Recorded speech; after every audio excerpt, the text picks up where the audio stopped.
Welcome to the Gravity Well podcast with me, Jenny Araby. I host the Gravity Well to celebrate and share the stories of the people empowering others with knowledge, skills, and plans required to reestablish stability in our communities. Your mission is to work through these heavy issues with me in order to lighten the load. I acknowledge that I live on the traditional territories of Treaty 7 and Métis Districts 5 and 6. The treaties and self-governance agreements established by Indigenous peoples were created to honor the laws of the land, maintain balance with nature, and give back to uphold reciprocal relationships.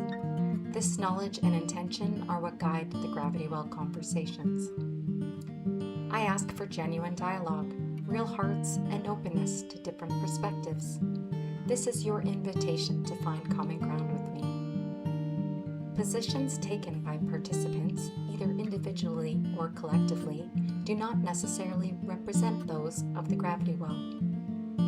This podcast is dedicated to the natural world, our children, nieces, nephews, grandchildren, and all future generations.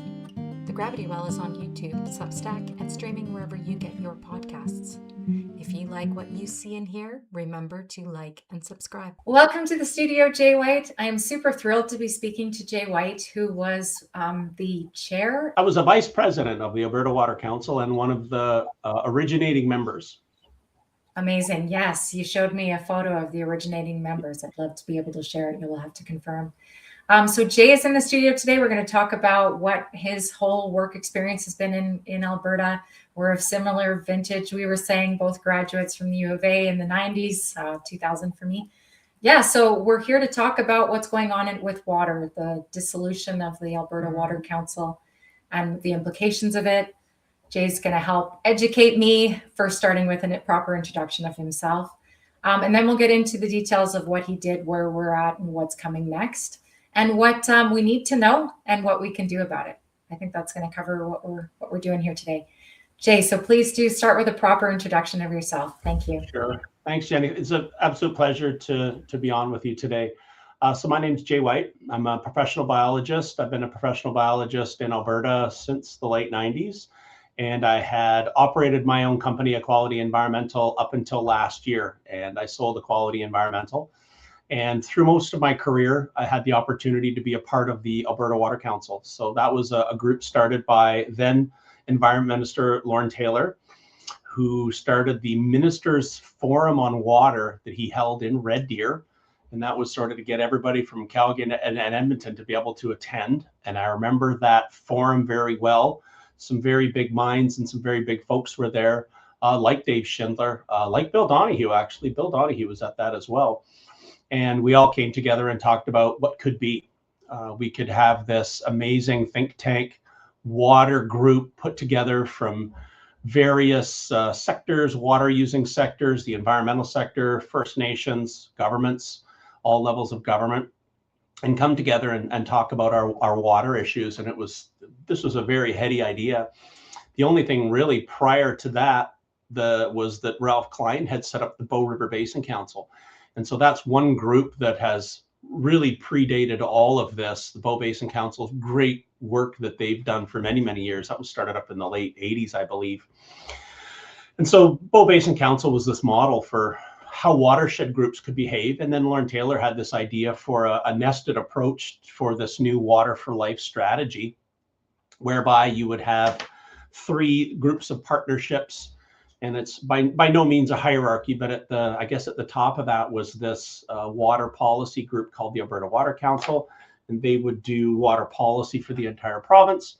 Then there'd be the watershed planning and advisory councils in the middle, kind of the sandwich meat, and they'd be responsible for looking at each individual river basin in the province. So there were eight or nine of the individual river basin groups were established or were set up to be established. And then finally, at the bottom of that relationship would be the watershed stewardship groups. And so it was shortly after that Ministers' Forum on Water and the rollout of the Water for Life strategy that the Water Council was born. And I believe we had our first meeting in 2003 in September. And that was that photo that I had shared with you just recently. Yeah, and I'd love for you to be able to share that. And that was the original bunch of folks that got together to discuss it. And I'm still friends with a lot of them to this day. Some of the best and brightest minds. And I was absolutely thrilled to be sitting in the room with some of the best and brightest talking about water issues, and all very much in a collegial environment.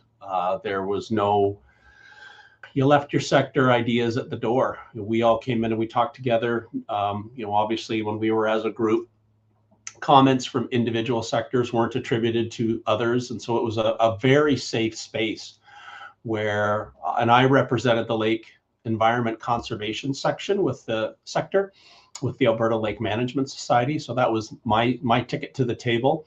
Trout Unlimited, Ducks Unlimited.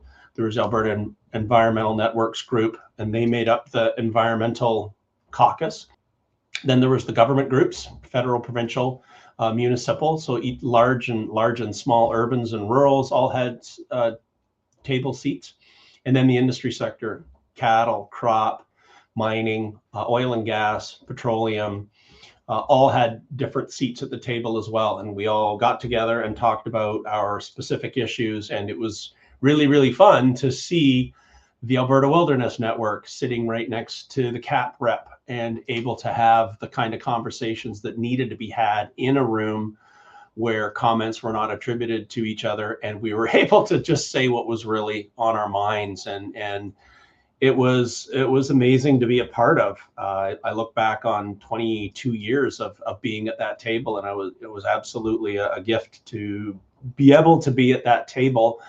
And eventually I worked my way up and became a vice president. So I've been chairing the NGO caucus for many years now.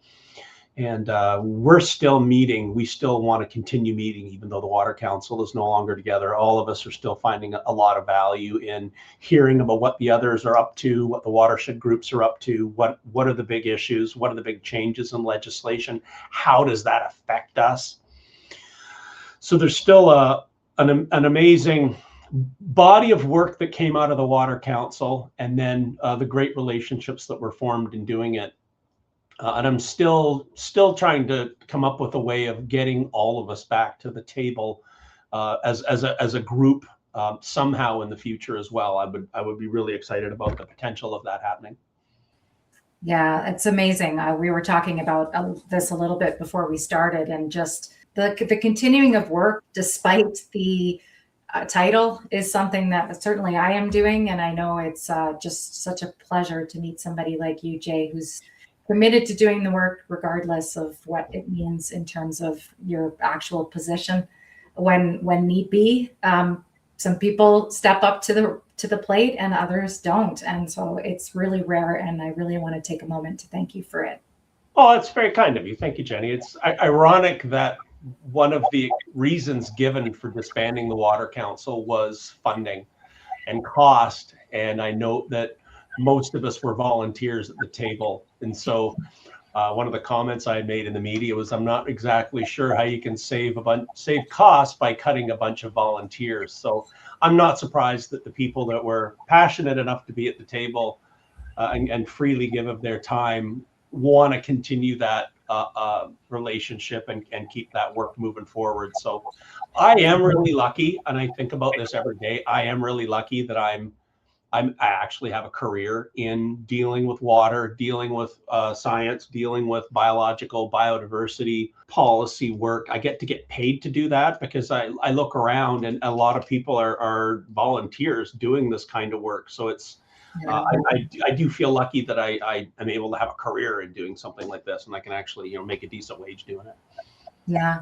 So I just want to back up and underscore the rationale for this group to begin with. So the Water Council was in place to uphold the Water for Life strategy. Yeah. I think my audience could use a reminding like me. Sure. Water for Life strategy in my mind is the understanding of what's needed by the ecology to be stable, the water flows, the quality and quantity of water in the system, right? Healthy riparian habitats. Can you expand on that a little bit, please? Absolutely, yeah. So there were three main pillars to the Water for Life strategy, and it's still up in the government world. I'm not sure how much longer it will be up. It seems that many of the partnerships of Water for Life that the government has talked about are gone now. So I'm wondering how much longer the Water for Life will stay on the website as a policy. That's an interesting thing. But it's based on three main pillars, and it's safe, secure drinking water supplies, healthy aquatic ecosystems, and reliable water quality supplies for a sustainable economy. So those were the three main pillars of Water for Life. So in our first year, obviously the lowest hanging fruit was safe, secure drinking water supplies. So in that first year, we had undertook a study and we went through 525, so all of the main drinking water facilities in the province, and made sure all of those drinking water facilities had licensed operators and that they were all functioning with their approvals and doing everything and promising what they were supposed to be doing. So that was sort of a year one goal, and that felt amazing. You know, we ripped through that like a hot knife through butter. The next topics was reliable water quality supplies for a sustainable economy. And that's where the meat and potatoes of a lot of our projects were in the next kind of 5 to 6 years. But if I had noted, even by sort of years 6 and 7, we'd really struggled with the healthy aquatic ecosystems piece. We couldn't define it.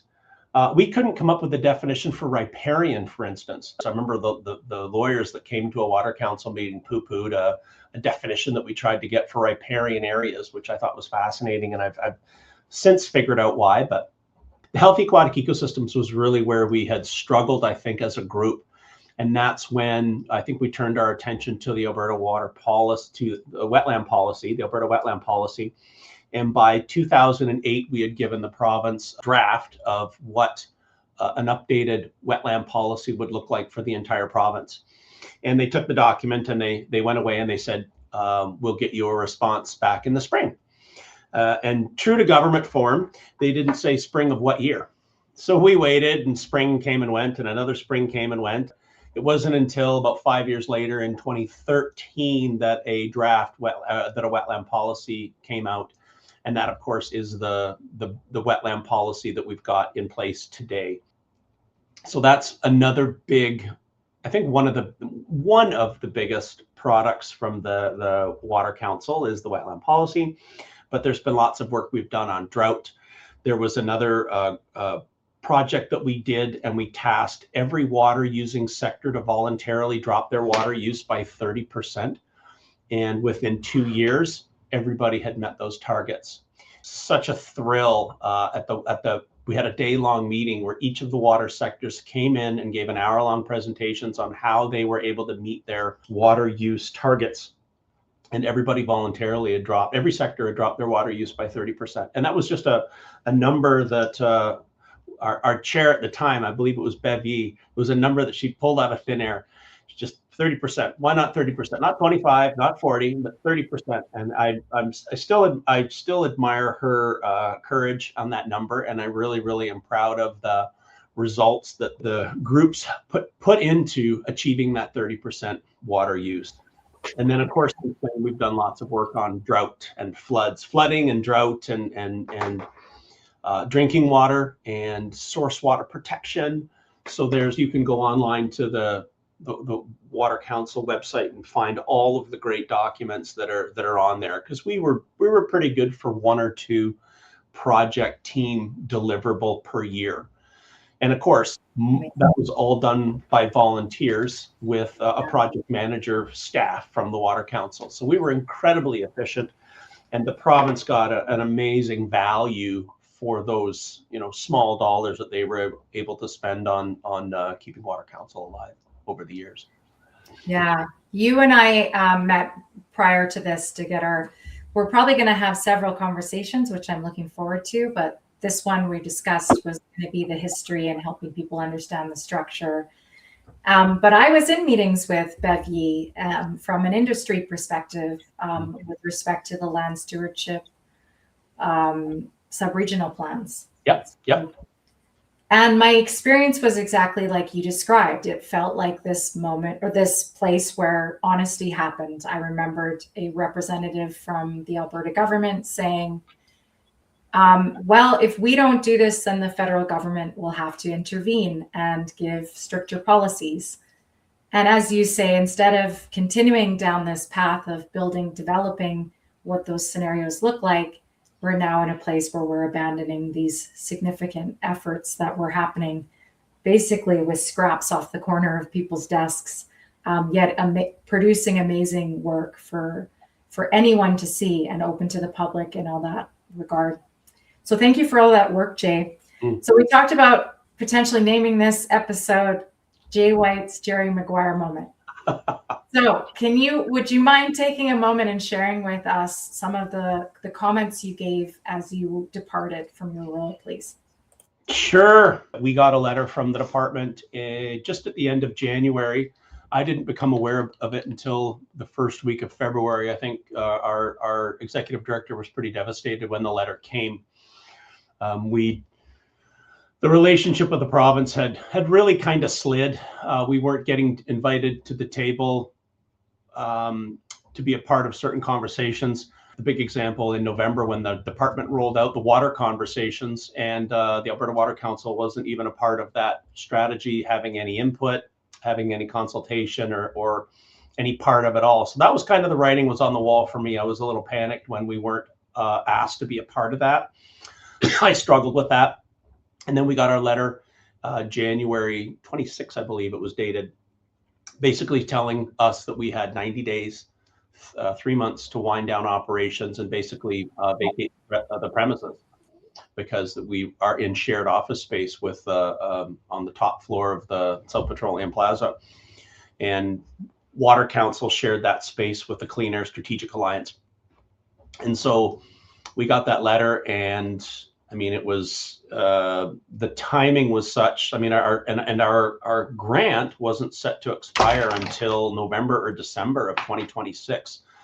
A, for our funding to be cut off was a shock, but B, for it to be so sudden and to have wrapped up so quickly was, I felt really, really unnecessary. So I think that's the part that I really wanted to capture in my presentation. And I mentioned off the top that I was a vice president.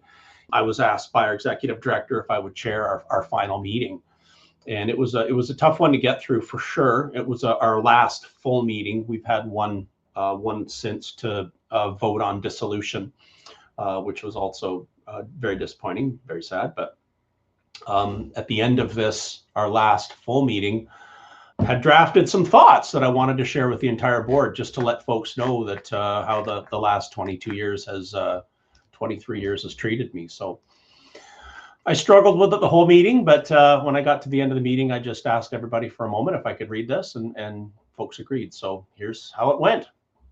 Board colleagues, there are moments when the decisions of those in power do more than alter budgets or reorganize priorities. They reveal what we value, and more troublingly, what we're willing to abandon. For 23 years, the Alberta Water Council served as a place of careful listening, a forum where industry, communities, municipalities, and government itself met not as adversaries, but as stewards of a shared responsibility. Water, after all, is not ideological. It is not partisan. Water is life.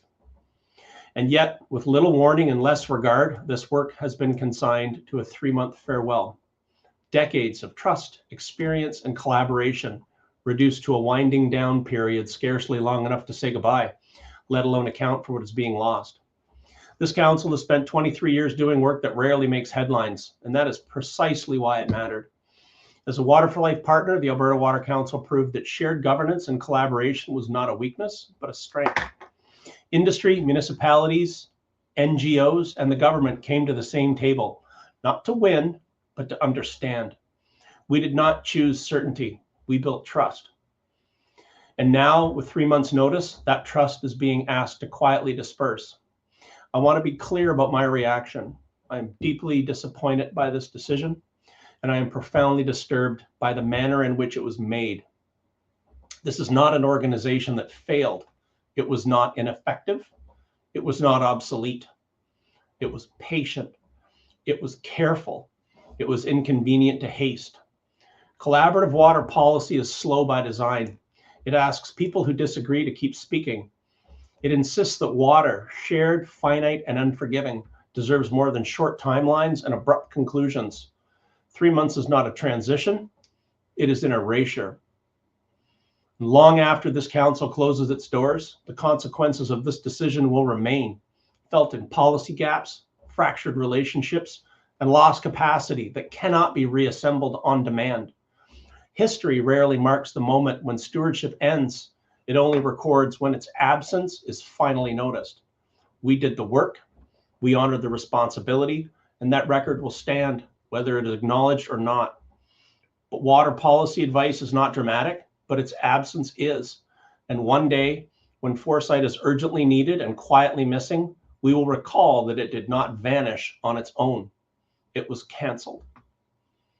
Reminds me of the expression, if a tree falls in the forest, because it's one of these things that especially when you care, especially when you are doing the work for the reasons that you mentioned, that we're talking about shared responsibility and collaboration being understood as a strength, and being careful and understanding the precious things that we're talking about, finite resources being erased before your eyes. And yeah, I have this picture, what I see when I feel pushed out of my work too, Jay. I felt like a bug trying to avoid a table leg coming down on me. And I say that because, I'm one of how many tens of thousands of geoscientists and engineers, but we're the people that see the work, like we're the people on the ground that know the issues. Yeah. And the thing that I think will continue, and why I left the industry, to be clear, in my case, I pled constructive dismissal, but is because I knew that the work I was doing was no longer going to be used for good. That's what I understood. And so now you can do the work unencumbered. I think that's maybe the gift that's been given to you out of this. So again, I really appreciate you persevering. And thank you for sharing that letter. And I can't wait to share that as a clip, because that is quite something, Jay. Thank you. Thank you. Thank you very much. It was received fairly well after the meeting as well. I had lots of people that reached out and commented. It was pretty stunned silence at the end of the meeting anyway. And we were all, and in subsequent conversations, lots of people have shared this with me, we were all just stunned with the 90 days. And everybody knows in our world that you can get project dollars probably in 90 days. You cannot get operations dollars in 90 days. That's something you got to wait a year or two or more for, after putting in a giant application and saying you want to do all these things. And that, I think, precisely is why the province went for such a short termination. They went for the absolute minimum that they could kind of get away with contractually to make sure that we were cut off at the knees. Yeah. Yeah. And this erasure, like, from, I think, a fairly good source, a lot of, from what I understand, documents were removed from the Alberta government's offices after the UCP lost the election in 2019. And I think that right there is that you understand. And it's funny because being in the oil and gas industry, we were absorbed by a company in 3 months. And now that you frame it in that way, it's like interesting. How quickly are we supposed to forget something so big like Devon, Canada? You know what I mean? These are really big decisions, big, like, hundreds of millions, if not billions of dollars being spent on developing the oil sands without knowing that the water going into that is 90% of the water that's being used in Alberta in general. So you talk about, different sectors contributing 30%. There's a big difference between that sector and others when we talk about 30%. So in the realm of education, so we talked a little bit about the structure. You mentioned the Bow River Basin Council. So they sat underneath your organization, right? Can you just clarify a bit? There were 3 layers as well, too, Jay? Sure. The sort of hierarchy, or the nested doll structure, was to be that the Water Council would provide the overall water policy advice to the province, and they are the manager of the resource. So the Alberta Environment's not a regulator. A lot of people get hung up on this. Alberta Environment is not a regulator. They are a manager of the resource, and as such, they do the policy. So Alberta Energy Regulator, in the name, is a regulator. They say yes or no to projects. They don't do policy. Water policy is still done over at Alberta Environment. So the Water Council would be advising on that water policy at the broad provincial level. The watershed planning and advisory councils were given about $250,000 each year and tasked with doing state of the basin, state of the watershed reports to inform what their status is. And lots of them have taken that mandate and run off in a billion different directions, doing economic studies. And I'm always kind of almost amused to see what sort of things that some of these watershed planning and advisory councils get up to, and the experts that they bring in from the states to write reports for them and such. But it's so that's fascinating. But they do their task is their major basin that they work on. And then the third level is the watershed stewardship groups. And they do the on-the-ground projects. They would do an off-site watering or a riparian fencing, or a local, working with local producers, or so very much the on-the-ground stuff. And they would work with partners like Cows and Fish to help out with stewardship projects and those sort of great activities that have big impacts on the ground. So that's sort of the nesting of it. And then I also should add that the funding for the watershed stewardship groups, a good part of that flowed through the Land Stewardship Center. And that was another agency that disappeared earlier this year. So I think a lot of the funds for the watershed stewardship groups have also been cut off. So we're seeing a loss of the Alberta Water Council giving policy advice at the top. We're seeing a loss of an agency that was dishing out the funds to the watershed stewardship groups in the bottom, and that's caused quite a bit of chaos. And I know there's quite a bit of competition now for the paltry dollars that are left for the watershed stewardship groups. And so we're left with the watershed planning and advisory councils for each of the major basins. And I note that their funding agreement is up at the end of the year as well. So I think 2027 will be a very interesting year to see if their funding gets continued on as well. And I do have my concerns about that. Right. Yes. And I know you're not alone in those concerns. It's definitely been watching, as you say, these layers being peeled back, if you will, and the protection with it. Like, this is what's so crazy about us talking about this is about clean drinking water in sufficient amounts so that our ecosystem is functioning. Yep. This is all of our economy is depending on this. And it's very casually being erased by the province. The layers that help manage, well, not even manage, as you said, advise. That's the capacity. And one of the things I've seen from my limited involvement at the stewardship level is this. I've asked the question about the state of the water report. Where's the red, green, yellow light map on this thing, so that we know where we are, where we need to be focused right now and why, versus what can stay for now or what needs to be protected, whatever that looks like. I know those layers are available, but the question is, how is the work happening to manage those things, to actually address those things at scale? And I think if you could just underscore for me, how are those decisions finally made in the structure that currently sits in terms of staying on target for stewardship laws to be upheld? Yeah, so with the watershed planning and advisory councils, and I'm just going to collectively call them the WPACs. That's the cute word that we've created. And I hate to use acronyms as words, but we call them the WPACs. And each of the WPACs are tasked with writing a state of report for their basins regularly, routinely.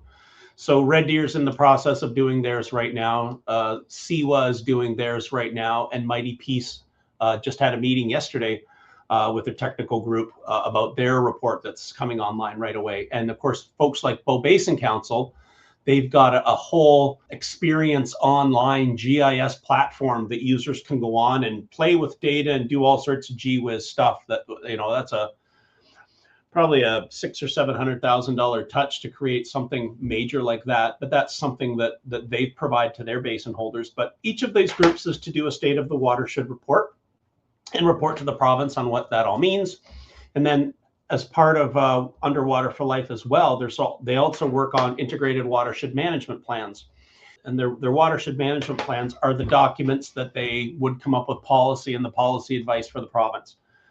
And I think what's most frustrating for me is you will go to the North Saskatchewan Watershed Alliance or any of these WPAC meetings, and you'll sit there and you'll hear about what they want to do in their integrated watershed management plan. But you open that document up, and right there, and unfortunately in big text, is all of these measures are voluntary. So there isn't anything in there that's holding anybody accountable, anybody's feet to the fire. And I've seen lots of very good industry reps come to meetings like those and say, what do you mean we don't have to do any of this stuff? All right, peace out, we're out of here. There's no regulatory hook for it. It's just no stick. Then we're out. And so that's disappointing.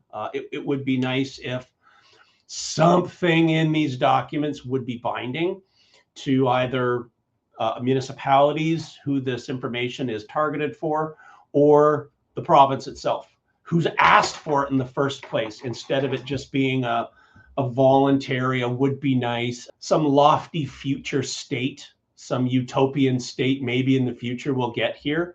And it's like, these are smart people. They know we need to be there right now. And they've even said, here's what you need to do, Mr. Province. Here's what you need to do, Mr. Municipalities. And you will find a lot of groups like the Bow Basin Council have very active legislation and policy subcommittees that are working very closely with the communities that want to hear what they got to say. So I think of folks like Judy Stewart and Steve Meadows and like the Mark Bennett's of the world, who are incredibly busy working with the municipalities, those that are interested in hearing what Bow Council's got to say, hearing those reports. And I've had the pleasure of speaking at those conferences as well. Right. Yeah. I attend them as much as I can. I have to say, this last little bit, I haven't done a good job of it. But to me, the thing that I'm left with is exactly what you're pointing to. There'll be an expert showing the amazing work they're doing, showing how we know what needs to be done, how it needs to be done, where it needs to be done, why it needs to be done. Like there's no confusion here. And at the end of a presentation, they'll say, and of course, we're on track for ecological collapse if we don't actually adhere to this. Thank you. And then people just clap and move on, because as you said, there's nothing binding anybody to this. That is such a key message, Jay. I'll make sure to underscore that as well. Can we also talk a little bit about the federal nature 30 by 30 program? Because you and I'm so glad you brought this into view for me, because this is ultimately how this stuff gets done. To me, this is about making sure we're on target to restore nature to a level that ensures that we can have sustainable development, if you will, within our basins. But remembering that we have to frame ourselves back in this restoration pathway. So I'm going to start there, but please elaborate on this 30 by 30 and what the opportunity is for us here. Sure. So this new federal policy that just came out in May is called a force of nature. And so this is something that the Liberal federal government has come out with. And I believe it's in response to our Kunming promises that were made at the biodiversity conference recently. And we had, I think, 20 by 20, and now that's been bumped up to 30 by 30. We want to have at least 30% protected areas across Canada, and ideally in each of our provinces as well. And so there's $2.8 billion worth of funding that comes along with this strategy. And so I was quite excited, just as a professional biologist and someone who works in these sort of areas, and maybe we could get to work doing some restoration or reclaiming nature, some spots that have been developed in the past and reclaiming them back to what they were. And of course, I get to do that kind of fun work in my day job. I just finished doing a wetland restoration project with the Ann and Sandy Cross Conservation Group, and then had another meeting with them this week on another wetland project that they're excited about getting involved in. So I get to do this kind of work on the day-to-day. So that's exciting. And I saw the $2.8 billion, and I kind of let's look into this. Where do they want to what do they want to restore? Because usually wetlands is part of it. Aquatic systems is always a part of it. We've lost about 70% of our aquatic species across North America, and freshwater fish have been heavily affected by that biodiversity loss. And we've probably lost 40 to 50% of our biodiversity globally in the last 50 years as well. So there's some really gut-punching numbers and stats that have come out.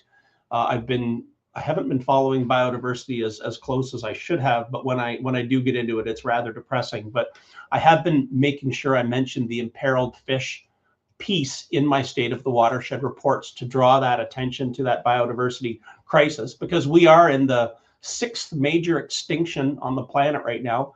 And this is the first time that it's got a single cause, and that's humans. Right. It's so, as somebody who was in the industry and believed in this responsible development state of Alberta, it's very shocking to come out and realize, because it requires us to accept that the people that are leading the business world are misleading us. Yes. On the daily. Like, just a little story. I remember I moved offices. I joined the stakeholder relations group, and on my doorway was a "I love Canadian oil and gas" sticker. And I wanted to take it down, like just in my gut, but was afraid to, for what that could represent if I did. And that's just one way, like being in these conversations with government and not having the full information. For example, the full impacts of the oil sands was something part of the work I was doing. Same on the conventional side. I was looking at the environmental liabilities and being told, we don't know what it is. No, it's not 60 billion, but we don't know what it is. When there was a report that was done 2 years prior that was completely detailed with exactly what it looks like and what needs to be done. That's the worst part, is that there's no confusion about what needs to be done.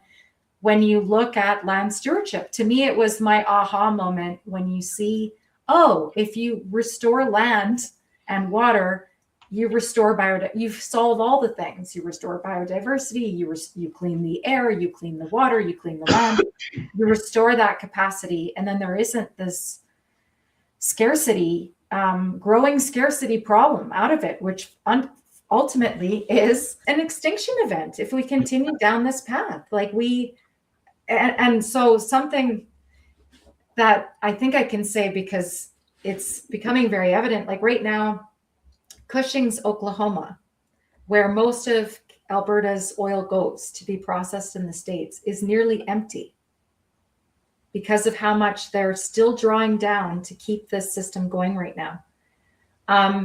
We're headed for a major collapse, in not just an ecological way, but in an energy way too.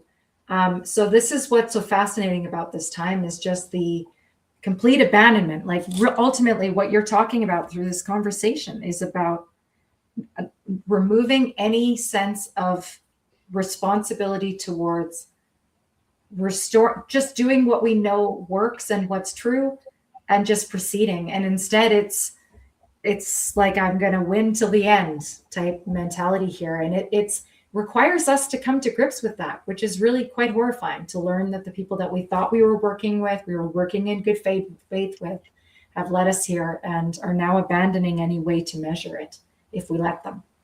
Yeah. Is that a good summary of what you're telling me? It's perfect. My expertise is wetlands in the province. And I came to that realization when we had to come up with a brand new wetland policy, because I was told at the time in 2005, 2006, we had a no net loss policy for the province. And quickly the province figured out, we don't have enough land to restore 3-to-1. We don't have enough land to restore 1-to-1 with the amount of losses that we've got going on. And they looked around and they went, we've got to come up with a whole different accounting system to sell this for business. We got to figure this out. And so we threw no net loss out the window. And they came up with, in 2013, they come up with a wetland value system now. So instead of having to restore all wetlands, well, we're going to evaluate them. And we're going to identify high value wetlands, medium value wetlands, and low value wetlands. And low value wetlands, we might not have to replace at all. And this is all arbitrary.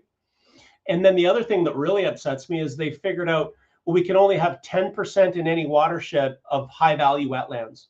And they've categorically made so that they can win, right? So that you can win in this process. Winning to undercut the just the greenwashing, essentially. Right. And so we go to the north and we say, oh, well, and that's the other trick in their formula, is that anything that we've got lots of becomes low value because there's lots of it, even though there's no scientific reason to say peatlands, even though we've got lots of them, are low value. They're not. They're incredibly high value. And actually, we're finding that out now as permafrost thaws, and we're finding way more water going into catchments right now and masking some of the climate change effects of shorter return flows, shorter seasonality, and a whole lot less groundwater recharge in places like the Peace River Basin, who are going to be in a very big world of hurt in the next 50 years or so, if what folks like John Gibson, hydrologists, are saying is true in terms of what we're seeing in the amount of fossil water that's being throughput through those systems right now, and the number of collapse scars that we're seeing of permafrost wetlands collapsing because they're no longer frozen. Yeah.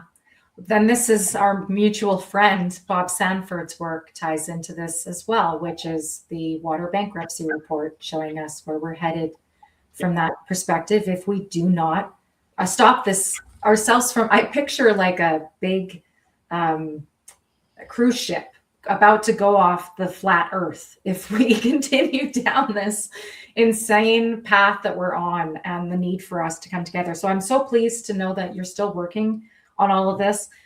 One thing we're going to do as a takeaway from this conversation is to provide everybody an opportunity to write the federal government. I don't think you had quite said that money wasn't issued to Alberta, correct? We did. Right. Yeah. So I didn't get to finish that story up, certainly. So one of the things that I was really licking my chops and thinking, $2.8 billion, let's see what we can get into here. And I noticed just recently there was an announcement on where that money was spent. And prior to that, I noticed that the UCP government had come out and said, oh, we don't need any of that money because we've already done the hard work. All of our green zone, which the province of Alberta is about 64% green zone, which is Crown owned or Crown managed land, or green area, sorry, not green zone, but green area. And about 64% of the province is Crown owned and Crown managed. And basically UCP government said, oh no, all of that land is essentially undisturbed because we manage it so well with our forestry industries, our peat harvesting regulations, and of course all of our oil and gas. And if you go to the Alberta Biodiversity Monitoring Institute and look at anything that they put together on human footprint, connectivity, patch size, native vegetation, stream connectivity, you will see exactly how sliced up that landscape is. And they actually have a model that they create called the wall-to-wall vegetation layer. And they built models showing us what the province would look like if it didn't have all of that footprint on it. And they compare that to the disturbed. So that's their reference condition. So I'd be very happy if the UCP government folks would, just pay a visit to the ABMI website and kind of get a sense of really what's going on the landscape in the green zones specifically, let alone the rest of the province. Yes, and this is what we're going to talk about further when we keep going here, is we want to talk about the ABMI site. I've got some work that I'm doing in the background. Jay's doing some work right now as well. And we really want to show, as we were describing earlier, this red, yellow, green areas map and help people see on the landscape what needs to happen. And it can be a blueprint for every basin. I think you said you're focused on the Peace right now. But you can scale that to basin and look at, and then from my perspective, what on an industrial standpoint should stay on the land versus should be off the landscape as well. So there's definite collaboration to be had and get work done that otherwise is clearly not happening from this government. In fact, it's being erased actively. The things that matter to sustaining life here are being not measured. Throw in whatever words seem like we're doing something meaningful and move forward as if this is not something that impacts them too, which I find just so wild to understand myself. So yeah, we're going to talk about this site and then how to prioritize restoration. So this money, I think we're going to offer a letter to the federal government, this committee, asking why Alberta wasn't in it, making sure that the provincial people are also included. And Jay's going to help me with some background information so that there's some meat to the offer. So do something with the frustration that we have outlined for you today. This is real. This is like do or die type stuff. You and I were talking offline about the treaty chiefs. Alberta is writing history in real time right now. We are witnessing tremendous leadership Thank you so much for being here, Jay. We'll get that exercise out for people. We'll continue this conversation soon. Take care for now. Okay. Thanks, Jenny. Thank you. Cheers. Bye.